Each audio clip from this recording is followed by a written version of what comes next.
기자수첩 사건 사고 안수민입니다. 불법 사행성 게임장이 계속해서 적발되고 있습니다. 날이 갈수록 그 수법이 점차 치밀해지고 있는데요. 제가 지금 나와 있는 이 공장지대마저 사행성 게임장이 들어섰습니다. 업주는 안에서 밖이 보이지 않는 일명 깜깜이 차량에 손님들을 태워 위치를 알 수 없게 한 뒤 이곳에 만들어둔 게임장에 데리고 왔다고 합니다. 첫 번째 사건으로 만나보시죠.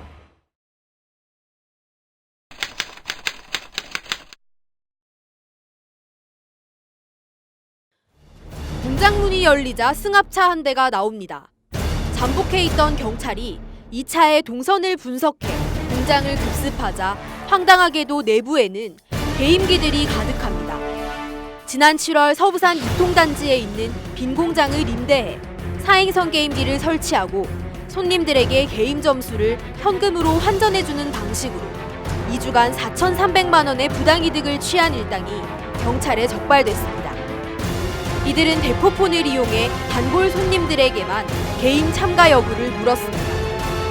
참가를 희망하면 우선 1차 모집 책이 특정 장소에서 손님들을 태워 2차 모집 책에게 데리고 갔고 인적이 드문 곳에서 창밖이 보이지 않는 일명 깜깜이 차로 대기하고 있던 2차 모집 책은 손님들을 옮겨 태운 뒤 게임장으로 데리고 갔습니다. 이런 방식으로 손님들에게도 게임장 위치를 철저히 숨기며 치밀한 방법으로 범행을 이어갔습니다. 경찰은 업주 40세 이모 씨 등 4명을 구속하는 한편 종업원 김모 씨 등 2명을 불구속 입건했습니다.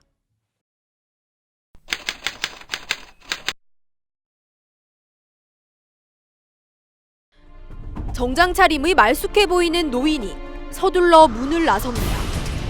해운대구에 있는 백화점 명품 매장에서 무려 시가 2억 3천만 원짜리 다이아몬드 반지를 훔쳐 달아나는 겁니다. 이 노인은 매장에 들어가 반지를 보여달라고 한 뒤 볼펜을 빌려달라며 점원의 시선을 분산시키고 준비해간 모조품 반지와 다이아몬드 반지를 바꿔치기 했습니다.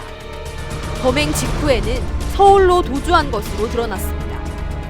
조사 결과 서울 영등포의 한 백화점에서도 동일한 수법으로 1억 9천만 원 상당의 반지를 훔친 것으로 드러났습니다. 경찰은 72세 박모 씨를 검거해 추가 범행 여부를 조사 중입니다. 계속해서 부산소방안전본부에서 소식 전해드리겠습니다. 지난 1일 사상구 엄궁동의 한 아파트에서 술에 취한 40대 남성이 9층에서 지하 1층 엘리베이터 천장 위로 떨어지는 사고가 있었습니다. 엘리베이터는 추락사고 외에도 갇힘사고도 자주 발생하는데요. 작년 한 해 부산에서는 1260여 건의 승강기 안전사고가 있었습니다. 만약 엘리베이터가 갑자기 멈추면 우선 119에 신고를 하시기 바랍니다. 구조를 요청한 뒤에는 억지로 문을 연다거나 탈출을 시도하지 않아야 하는데요. 엘리베이터가 층과 층 사이에 멈춰 있다면 추락의 위험성이 있기 때문입니다. 또한 승강기 사고 시 비상환기구는 탈출구가 아니므로 열지 않아야 합니다. 승강기 사고의 82%가 사용자 가실로 일어난 사고인 만큼 엘리베이터 사용 시 안전수칙을 지키는 것이 무엇보다 중요합니다. 계속해서 부산경찰 SNS 소식 전해드리겠습니다. 이번에는 가슴 따뜻해지는 훈훈한 소식인데요. 얼마 전 부산을 방문한 벨기에 청년 레이 씨 이야기입니다. 1995년 벨기에로 이민 갔던 어머니가 가족과 연락이 두절된 지 20년. 요즘 특히나 애타게 가족을 그리워하시기에 어머니의 나라 한국에 이름 석자, 당시 살던 주소지만 달랑 들고 왔습니다. 부산 관광경찰대 남포센터에 가면 외국어에 능통한 경찰관이 있다는 사실을 미리 입수했고 정민정 경사와 김석철 경사는 하루를 꼬박 수소문하여 레이 씨 어머니의 가족을 찾기에 이릅니다.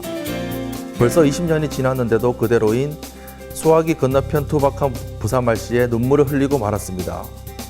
야, 진짜 내 동생 맞나? 진짜가? 이게 꿈이가 생시가?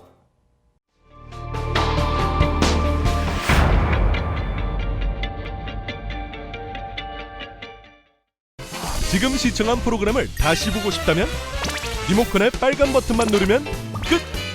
평생 소장 무료 VOD 우리 동네 사랑방.